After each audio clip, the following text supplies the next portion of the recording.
And our senior advisor is retiring also at this coming July. And so in behalf of the resident members, in behalf of the UP Animal Science Society, in behalf of all the pinakahayops na tinulungan ni Dr. Peñalba, we made a little something, a block of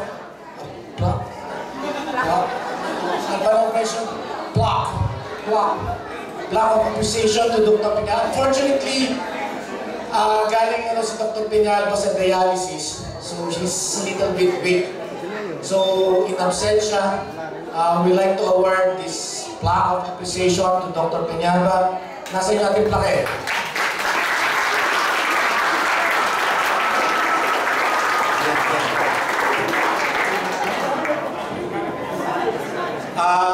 Medyo, pinakasa ka. Achille! Achille, pakibasa.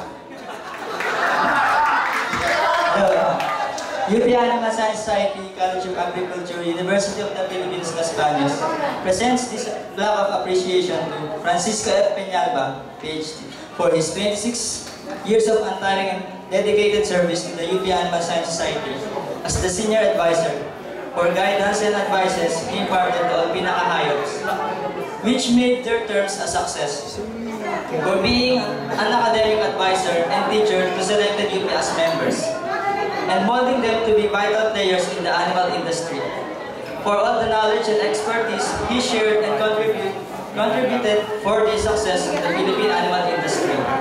Words are not enough to express the society's heartfelt gratitude. Maraming salamat po. Given this 14th day of July 2012, during the UPA's 35th anniversary celebration at Soliviento Resort, Makiling Heights, Calamba. Uy, meron din isa. Signed, Cedric Malayas Pinakayo and Rodel Villarasa, President Julius. Okay, aside from the plaque of appreciation, we will be giving Dr. Peñalba a jacket, a cap, a mug, a clock, a paperweight, etc. etc. So may package din yung from all of us. Secondly, wala yung siya. Nag-yosi. Ito medyo nalito kami, no?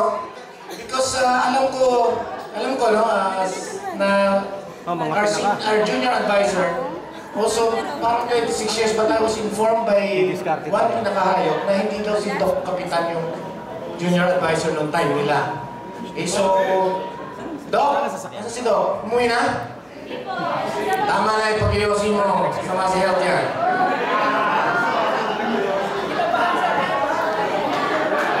Okay. First, Dr. Kapitan, can you join us here in front, please?